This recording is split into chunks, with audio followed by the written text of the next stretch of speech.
할렐루야. 오늘 종료주일을 맞이해서 예수님이 예루살렘에 입성하셨잖아요. 무엇 때문에 어린 나귀를 타고 입성을 하셨을까요?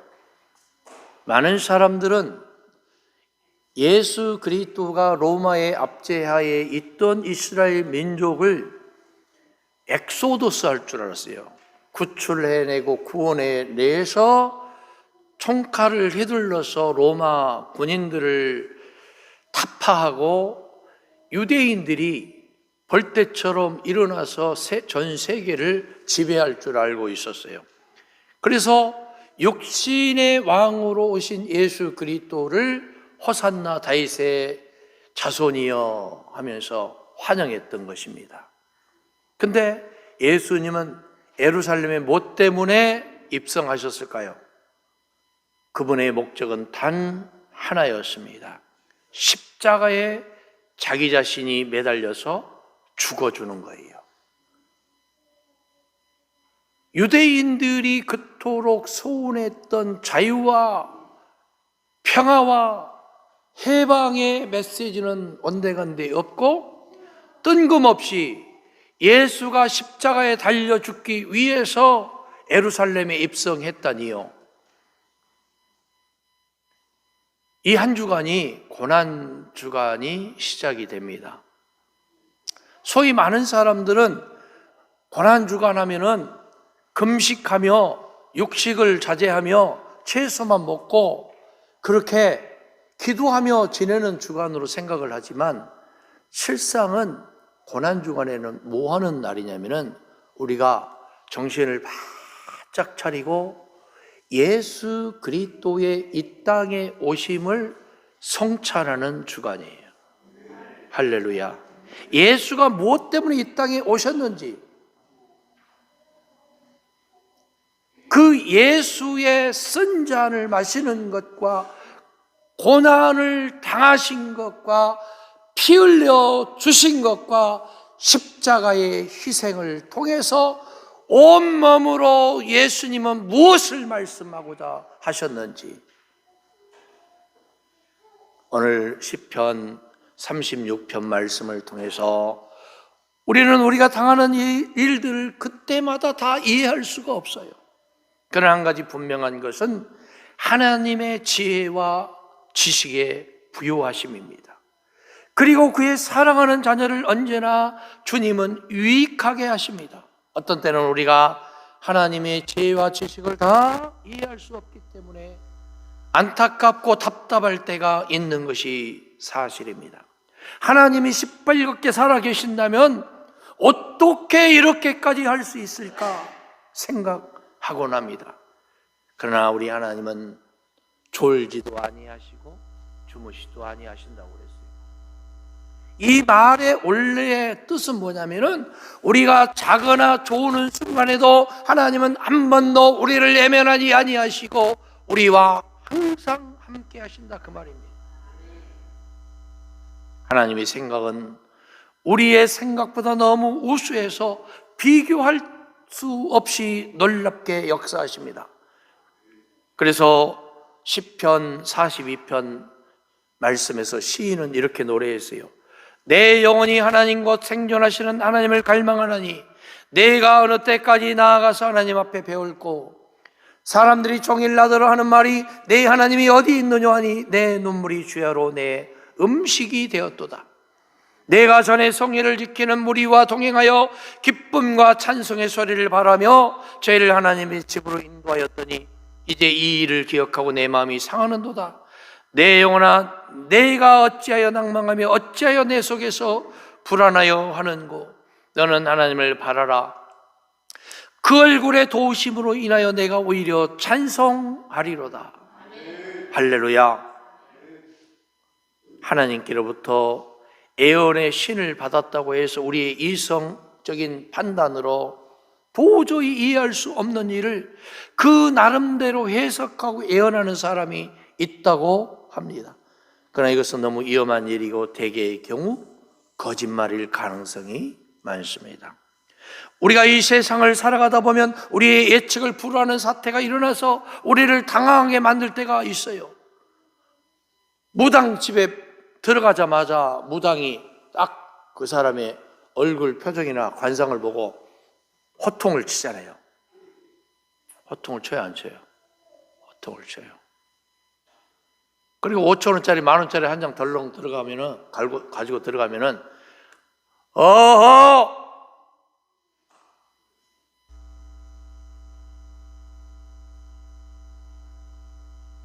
영빨이 안 받네, 그래. 영빨이 안 받네. 그러지 마시고, 오늘 점심 잘 잡숫고 저한테 500원씩만 들고 오세요. 제가 그 무당보다도 더 정확하게 제가 예언해 드릴 수 있어요. 네? 그 예언의 결론이 뭐냐? 여러분은 언젠가는 돌아가신다는 거, 그걸 알려드릴 테니까 500원씩 깎아서 야매로 내가 알려드릴게요. 나이가 많아서 세상을 떠나면 우리가 섭섭한 것은 사실이지만, 어제도 우리 초등학교 동창 모임 한 37명이 강남에 모였어요. 그 시골에서 두 학급밖에 없었던, 3년 만에 모였는데 너무도 많이 왔어요. 근데 그 중에 저 시골의 바로 윗집에 사는 우리 장 사장이라고 하는, 저 목촌에서 종업원들 한 40여 명 데리고 그렇게 사업을 하는 친구가 있는데 바로 윗집 친구예요. 그 아버님이 장병기 씨인데 저희들은 늘 어려서 떴다 비행기를 자꾸 외치면서 놀려대곤 했어요. 근데 그 어머니가 몇 년 전에 돌아가셨는데 어머니가 너무 빨리 돌아가신 거예요. 그래서 그 친구가 너무 애석해하면서 조금만 더 사셨으면 하면서 그렇게 애통해했어요. 그 어머니가 영암댁인데 몇 살을 사셨느냐 하면은 99세 7개월을 살았어요. 너무 애석해하는 그런 마음을 가지고 표현을 했는데 99세 몇 개월이요? 7개월. 예. 5개월만 더 채웠으면 100세 시대가 열리는데 너무 안타까워하는 마음. 근데 우리는 한번 생각해 봐요. 세상에서 나쁜 일만 골라가면서 하고 다른 사람에게 많은 손해를 끼치던 사람이 세상을 떠나면 그렇게 나쁜 일을 많이 하더니 결국은 가고 말았구나, 이렇게 생각하게 되잖아요. 우리가 만약에 세상을 떠나서 우리의 묘비에 뭐라고 쓸 건지를 한번 고민을 해 볼 수 있길 바랍니다. 우리 묘비에 우리 방재화 집사 여기에 잠들다. 방재화 집사 120세에 잠들다. 할렐루야. 기분은 좋잖아요, 그죠?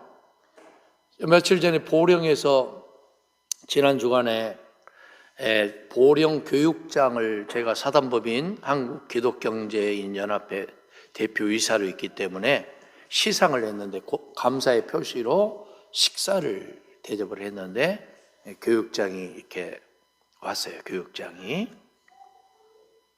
그런데 교육장이 가면서 어려서 녹도라는 그 섬에서 그렇게 힘들게 자랐던 그 여자 교육장이에요. 김영화 교육장이라고. 이제 은퇴를 하고 홀가분한 마음으로 하는데, 이분은 평생 한 42년 동안 교사만 했기 때문에 목사님들이 이제 8분이 가셨는데 이분이, 목사님들은 다 앉아 있는데 이분은 서서 자기의 인사말을 하는 거예요.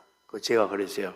선생님은 평생 서서 가르치기만 해서 서 있는 게 편하죠? 그랬더니 너무 편하다는 거예요. 서 있는 게 익숙하고 앉아 있는 게 너무 불편하다는 거예요. 근데 한번 여러분 고민을 좀 해보시자는 거예요. 그토록 42년 동안 교사로 재임을 하다가 마지막에 이제 그 은퇴를 하고 목사님들 앞에 서 있으니까 어떨까요? 좀 인사말 2분, 3분 하는데 자신감 있게 나올까요? 버벅거릴까요? 예? 그 자리가 쉬운 자리예요. 어려운 자리예요. 굉장히 어려운 자리예요. 평생을 이 서서 가르치기만 했던 이 말쟁이 교육장이 목사님들 앞에 서서 버벅거리더라고요. 근데 제가 아주 유쾌하게 그것을 보면서 했더니 나중에 전원이 왔는데 어떤 전원이 왔느냐? 야, 세상에 자기는 장경동 목사님만 그렇게 훌륭하신 분인 줄 알았는데 평안 명성교회에 또 훌륭하신 분이 또 한 분 더 계신다는 그런 전원이 와서 제가 굉장히 마음이 흡족했다라는 그런 말씀을 여러분에게 광고 말씀드립니다. 그러니까 다시 말하면은 제 자랑인 것 같은데 만약에 우리 묘비에 야 저분은 장모 씨보다 더 훌륭하신 분이다라고 묘비의 명에 써진다면은 그건 어때요? 죽어서도 여한이 있을까요? 없을까요? 없잖아요. 근데 만약에 그 묘비에 이 사람은 평생 나쁜 짓만 하다 가다 이렇게 써 있거나, 예? 근데 어제 우리 동창 모임에 울산에 사는 홍모 씨가 안 나타났어요. 왜 안 나타나는 줄 아세요?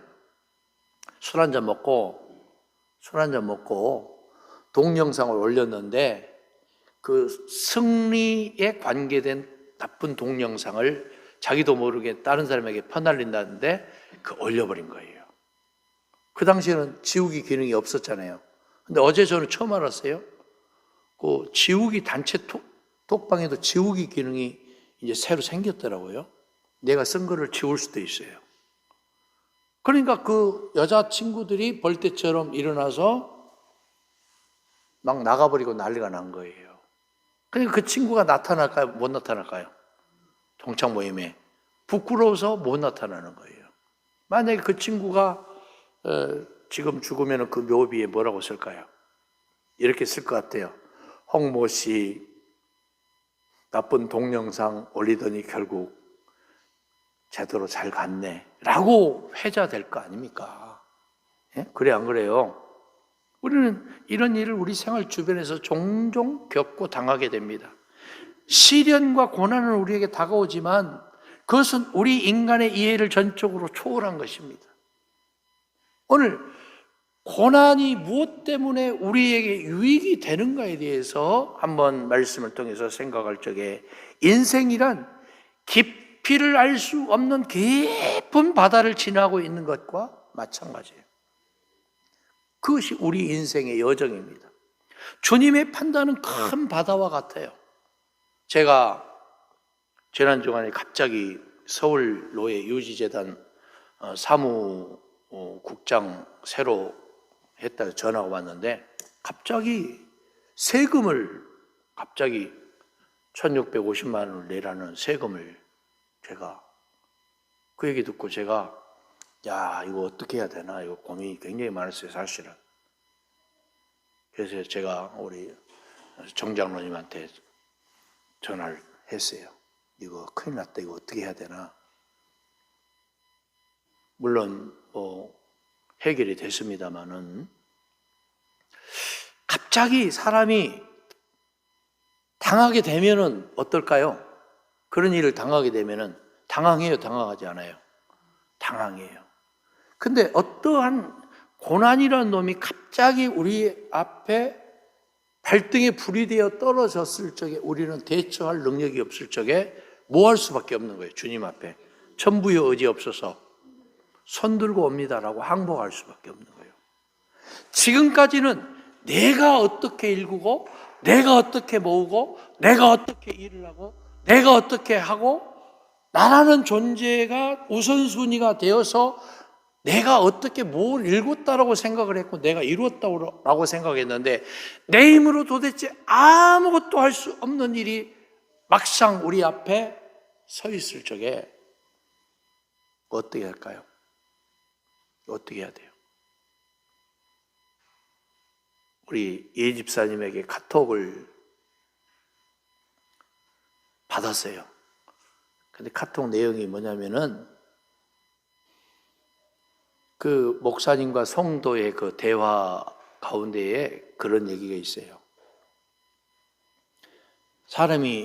우리 예수 믿는 사람이 죽으면 어디 간다고 그래요? 어디 간다고 그래요? 천국 간다고 그러잖아요. 천국 간다고. 근데 천국 간다고 하는데 막상 가려고 하면은 조금 더 있다고 한다고 그러잖아요. 조금 더 있다 가고 싶다고 그러고. 왜 그러냐면은 지금이라는 것이 더 좋기 때문에. 지금이라는 것이. 그래서 천국이 좋기는 좋지만 천국보다 더 좋은 건 뭘까요? 지금이라는 거죠. 지금이라는 거예요. 그 메시지를 제가 들으면서 제가 느낀 게 뭐냐면은, 야, 지금 잘 생각하고 잘 말하고 잘 살아야 되겠구나. 집에 가서는 아멘 하시기 바랍니다. 지금 잘 생각하고 잘 말하고 잘 살아야 되겠구나. 할렐루야. 왜냐하면은 지금 어떻게 사느냐에 따라서 과거가 정리되기도 하고, 지금 어떻게 생각하고 말하느냐에 따라서 미래가 결정이 되기도 하기 때문에 그렇습니다. 우리는 가정에서 자라는 애들이 아버지가 하시는 일을 다 알려 하지도 않고 알 수도 없어요. 아버지가 알아서 어머니가 알아서 잘 처리하기 때문에 그렇습니다. 우리도 스스로 생각할 때는 믿음과 경험이 많다고 하지만 아직도 우리의 심령은 어린아이와 같아요. 어린아이와 같아요. 제가 지난 금요일 때 하나님의 말씀 히브리서 5장 말씀을 선포하면서 그런 말씀을 잠깐 했어요. 그런 말씀을. 내가 지금 어떠한 모습으로 주님 앞에서 쓰임받고 있는가? 주님은 우리를 열린 마음으로 다 이해하고 받아들이시는데 나는 주님 앞에서 뭔가 모르게 주님의 뜻과는 배치되고 상반되는 그런 말과 생각과 행동을 한다면, 그래서 그 모든 결론이 아버지 뜻이 아니고 내 뜻에 의해서 좋지 못한 결론으로 왔을 적에 우리가 누구에게 뭐를 하겠어요? 탄원을 하고 애원을 하고 책임을 지겠어요? 모든 책임은 결론적으로 내가 결정하고 내가 판단한 누구 때문에 생긴 일이에요? 나 때문에 생긴 일이잖아요. 우리 교회가 이제 올 하반기 정도 되면 노회 보고를 해서 장로님 2분도 세우고 권사님 안수 집사님도 세워야 돼요. 그런데 만약에 신앙생활 제대로 하지도 않고 기도생활 제대로 하지 않고 그런 분을 일꾼으로 뽑는다면 우리 다음 세대들이 볼 때에 우리 교회 잘못된 관행과 역사에 찌들어 있는 모순된 결과를 초래했구나라고 지적질하고 말하지 않겠어요? 그렇기 때문에 우리가 좀 더 고민해야 될 것은 뭐냐면은 바른 생각을 하고 바른 말을 하고 바른 삶을 사는 하나님의 원하는 일꾼을 뽑고 세우는 일이 우리에게는 다음 세대를 위해서 굉장히 소중한 거예요. 저도 시간이 지나면 장강의 뒷물결이 장강의 앞물결을 어떻게 할까요? 우리 유명하신 그 송바람이라는 장로님이 늘 하시는 말씀이 그거예요. 장강의 뒷물결은 장강의 앞물결을 뭐 한다? 밀어낸다. 저도 언젠가는 밀려나야 돼요. 여러분도 언젠가는 다음 세대에 의해서 밀려나게 되어 있어요. 그러면 그 다음 세대들이 주인공이 되어서 평안명성교회와 이 지역사회를 살리는 방주요 등대지기의 역할을 감당하기 위해서는 지금 우리 세대가 바르게 결정을 하고 바르게 살고 바르게 그렇게 메시지를 선포해야 되는 줄 믿습니다. 믿음이란 믿음 그 자체에서 진가를 발휘해야 되는데, 그래서 하나님께 영광이 되고 우리 자신에게는 큰 힘이 되는 겁니다. 오늘 종료주일 고난주간을 맞이해서 특별한 행사, 그것도 중요하지만 고난의 쓴 잔을 기억하고 고난에 동참하고 고난이 우리에게 결론적으로 유익이 되기 위해서는 믿음이라는 것을 한번 생각하고 고민할 필요가 있어요. 믿음이 뭐냐? 믿음에는 뭐가 따르게 말하냐면 겸손이 따르게 되어 있거든요. 하나님의 능력을 아는 길은 겸손한 자세를 갖는 것이고 하나님의 보좌 앞에서 그 은혜를 사모하는 거잖아요. 하나님의 판단은 그래서 큰 바다와 같아요. 조그만 개천에서 흘러나온 물이 냇가를 타고 강으로 스며들어서 그 강물이 어디로 모여요? 바다로 모이잖아요. 따라서 바다는 거대한 세탁소예요. 오염된 모든 오폐수와 하수, 우수, 오수를 전부 걸러내는 작업을 해요. 그래서 바닷가에는 뭐가 있어요? 뻘이라는 게 있잖아요. 갯벌, 뻘. 만약에 바닷가에 뻘을 없애면은, 그 뻘이 없애면은 바다는 정화가 되지 않고 쓰레기 더미가 이리 흐르고 저리 흐를 거예요. 근데 뻘 속을 파보면은 뭐가 그 뻘을 또 정화를 시킵니까? 예? 문어, 낙지, 쭈꾸미, 꼴뚜기, 그 다음에 제일 중요한 뭐가? 예? 야, 똑바로 걸으라니까! 하고 엄마가 가르쳤는데 엄마도 역시 똑바로 걷지 못하는 뭐가? 개라는 놈이 옆으로 계속 걸면서 똑바로 걸으라니까! 그래서 똑바로 걷지 마. 그래서 나온 복음송가 있잖아요. 똑바로 걷고 싶어요, 주님. 할렐루야. 할렐루야. 예? 똑바로 걷고 싶어요, 주님. 개라는 놈이 우리도 모르는 사이에 계속해서 이 뻘 속을 막 헤집고 다니면서 정화 작업을 하는 거예요. 우리도 모르게. 미생물들이 얼마나 또 많이 그러겠어요. 그 다음에 개찌렁이, 그죠? 지렁이. 지렁이라는 놈이. 지렁이가 여러분 무서워요, 안 무서워요? 지렁이는요, 우리에게 굉장히 유익을 많이 주는 거예요. 마찬가지입니다. 우리가 고난이라는 깊은 바다를 항해할 적에 여러분, 바다를 항해하는 그 어부들이 얕은 물가가 더 안전할까요? 깊은 물가가 안전할까요? 예? 평생 어업을 했던 분은 어떤 물가가 가장 안전해요? 1번 얕은 물가, 2번 깊은 물. 2번 깊은 물. 얕은 물에는 암초가 있어서 굉장히 위험하고 파도가 치면 굉장히 위험하다는 거예요. 그러니까 깊은 곳에 들어가면은 그 배는 드디어 안전하다는 거예요. 비행기가 이륙 5분, 착륙 5분이 가장 위험하다고 그러잖아요. 그러니까 제트 귀리를 만나서 7,000m, 10,000m를 딱 올라서면은 그 비행기는 어떨까요?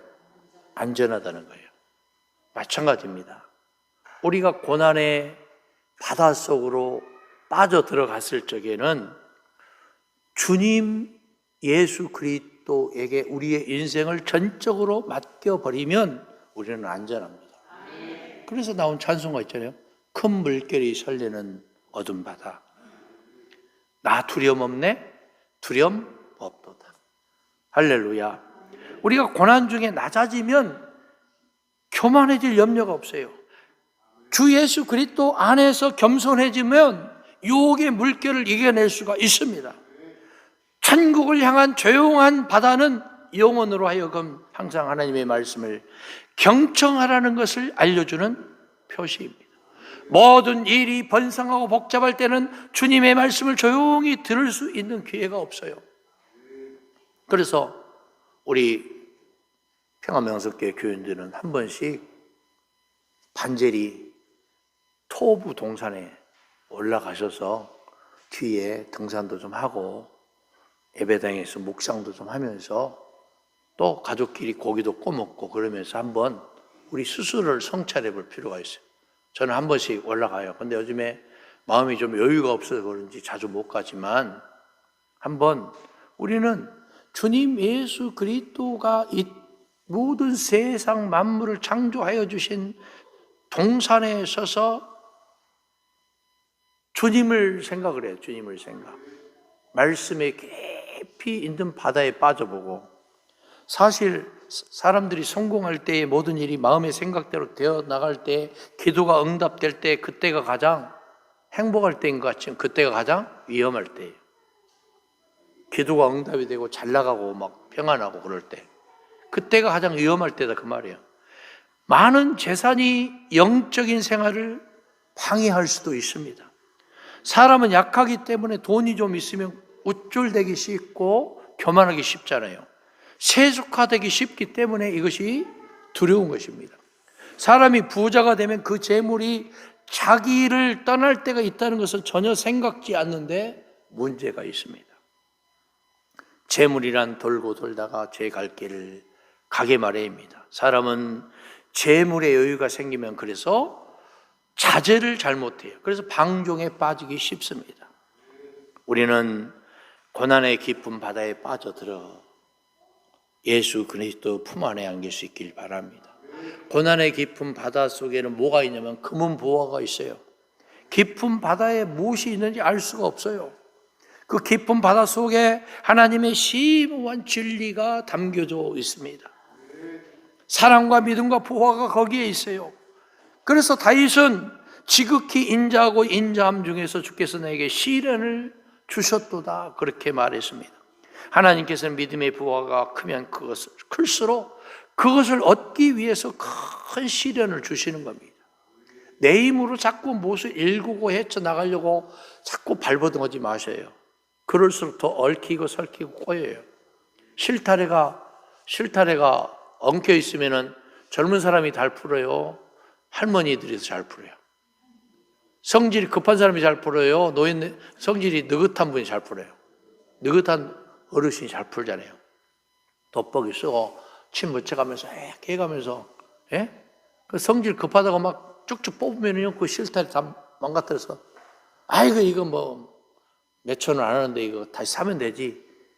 인생 그렇게 사는 거 아니에요. 그러다가 조직의 쓴맛을 만났다라는 그런 전설 따라가서 삼천리가 있잖아요. 인생 그렇게 살지 마시고 여유 있게 좀 말씀의 바다, 기도의 바다 속에 푹 빠져들어 가봅시다. 할렐루야. 하나님의 큰 바다에는 무한한 지혜가 깔려 있습니다.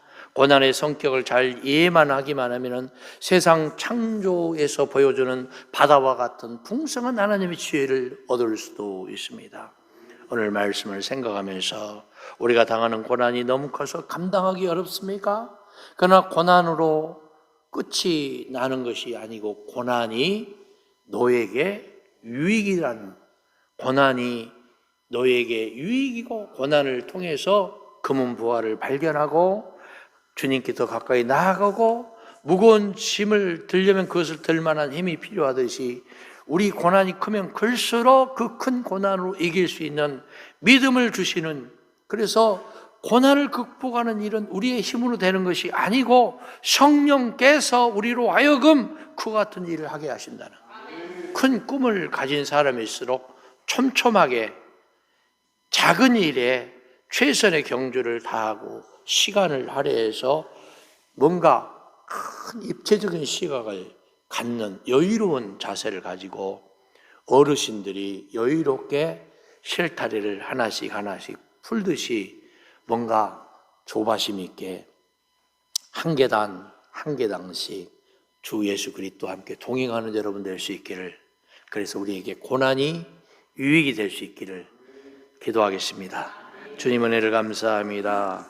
저희들 너무도 부족하고 연약하지만 고난이 우리에게 유익이 되는 결과를 맞이하게 하옵소서. 예수님 이름으로 간절히 기도합니다. 아멘. 자, 제 3과 거듭남과 구원의 확신. 자, 거듭남에 대해서 같이 한번 읽어볼까요? 큰 소리로. 새로운 생활은 사람의 각오나 노력을 통해서 이루어지는 것이 아니라 성령을 통해 사람의 내적 변화에서 우러나오는 자연스러운 삶의 자세를 뜻합니다. 거듭남은 중생을 말합니다. 예수님과 니고데모의 대화에서 요한복음 3장 1절에서 8절에서 뭐라고 말했어요? 예? 예수님이 뭐라고 말했습니까? 예? 네가 뭐 해야 된다? 사람이 거듭나지 않으면 하나님 나라를 볼 수 없다 그래요. 거듭나지 않으면 뭐를 볼 수 없다? 하나님 나라를 볼 수 없다.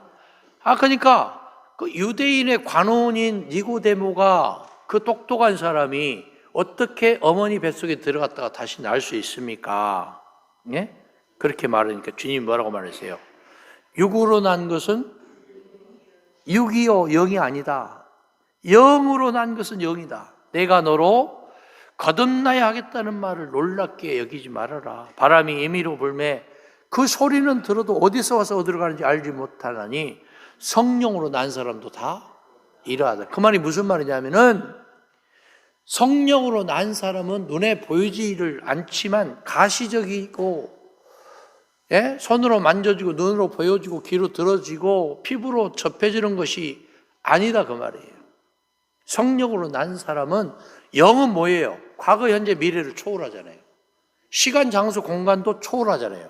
할렐루야. 영으로 난 사람은 보이지는 않아요. 바람처럼. 그러나 바람이 있어요, 없어요? 있잖아. 성령도 마찬가지예요.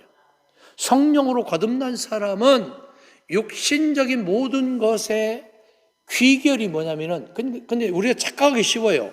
영지주의자들처럼 영과 육을 얘기할 때 육은 나쁘고 천시하는 영기 육천에 있으면 안 돼요. 육이 굉장히 소중해요. 육이 소중하지만 육이 우리의 영혼을 살릴 수는 없잖아요. 그 얘기를 하고 있는 거예요. 본질을 얘기하고 있는 거예요. 예? 사람을 어떻게 거듭나게 됩니까? 같이 읽어볼게요. 요한복음 3장 5절. 예수께서 대답하시되 진실로 진실로 내게 이르노니 사람이 물과 성령으로 나지 아니하면 하나님 나라에 들어갈 수 없느니라. 육으로 난 것은 육이요 영으로 난 것은 영이니 내가 내게 거듭나야겠다는 말을 놀랍게 여기지 말라. 그러니까 영적인 사람이 되라 그 말이죠. 스피리추얼한 영적인 인간이 되어라. 하늘의 소망을 가진 사람들은 따라서 거듭나야 되고 중생함을 입어야 되고 영생을 얻어야 되는데 그 뒤에 이제 말씀이 나옵니다. 거듭난 자의 생활이 어떻게 되느냐? 예수님을 영접하는 순간 어떻게 변화돼요? 이전 것은 지나갔으니 보라 새 것이. 자, 예수님을 영접하면 새로운 피조물이 되는 거예요. 그런다 해서 우리의 육신이 변화가 있습니까? 없습니까? 없어요. 육신이 변화가 있어요? 없어요? 없어요. 여러분, 김정훈 교수라는 분 혹시 아세요? 김정훈 교수? 저는요, 김정훈 교수 그 유튜브 강의를 3개를 들었어요. 3개를 풀로. 어떤 거는 2번을 들었어요. 연속해서. 근데 우리 기독교인들이 정말 좀 유쾌하고 명랑할 필요가 있을 것 같아요. 유쾌하고 명랑할 필요가. 우리 예수 믿는 사람들이 좀 한번 꼭 들어보세요. 김정훈 교수의 강의 적어놔요. 돌아서면 잊어버리니까. 김정훈 교수 유튜브 꼭 한번 들어보세요. 제가 그 사람이 꼭 그 전도사 같네. 우리 예수 믿는 사람들이 좀요 긍정적인 마인드를 가질 필요가 있어요. 그분이 하는 얘기가 뭐냐면은 다른 사람은 다 웃고 있고 박수치고 있는데 꼭 세 사람만 하고 있다 이거예요. 그런 사람 주변에는 시커멓게 변한다는 거예요. 예? 그런 사람을 그 어려운 한자 속으로 뭐라고 말해요? 암적인 존재라고 한대요. 암적인 존재. 하고 다른 사람은 막 웃고 박수치고 그러는데 하고 있으면은 그런 사람 주변은 시커멓게 변한대. 그런 사람을 암적인 존재라고 말한다는 거예요. 아니, 믿지 않는 사람도 그렇게 표현을 해요. 근데 아마 우리가 영육을 얘기할 때 육적인 사람과 영적인 사람을 한번 고민을 해보자는 거예요. 그러나 우리의 육이 더럽고 추한 게 아니에요. 육은 거룩한 거예요.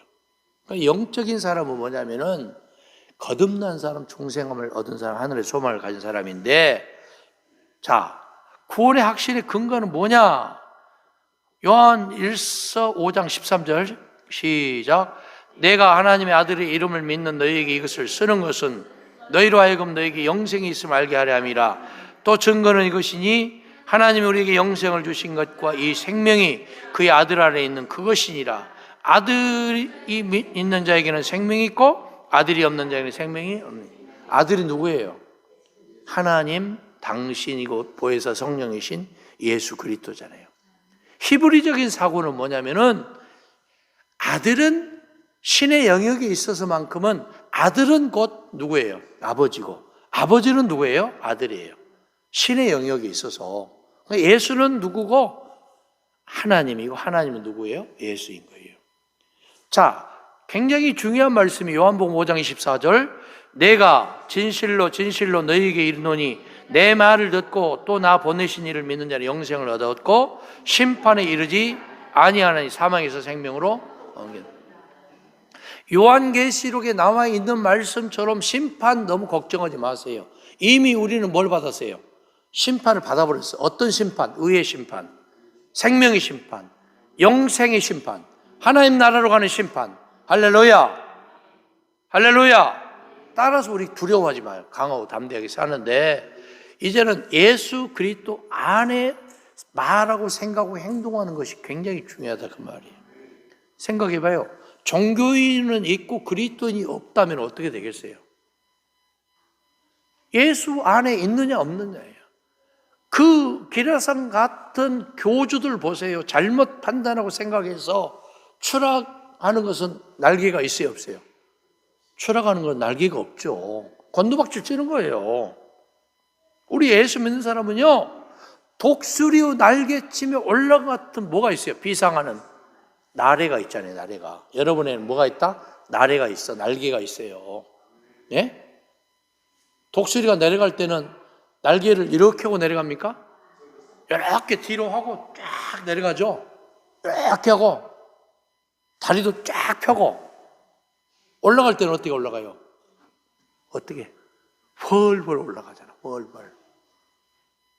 우리가 예수 그리스도 안에 있는 분들은 이미 그 신분이 하나님 나라의 시민권자의 신분. 여러분은 믿습니까?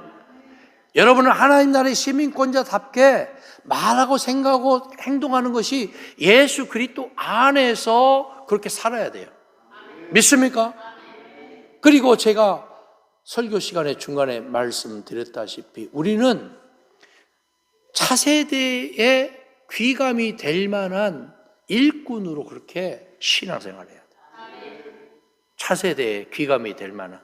그래서 이제 장로님도 세우고 안수 집사님, 권사님도 세워야 되는데 우리 일꾼들이 좀 더 분발해서 뭔가 모르게 우리 주변이 좀 암적인 존재로 변하는 게 아니고 나 때문에 내 주변이 빛으로 소금으로 변화되어서 우리가 활짝 웃는 낮 서로 대할 수 있길 바랍니다.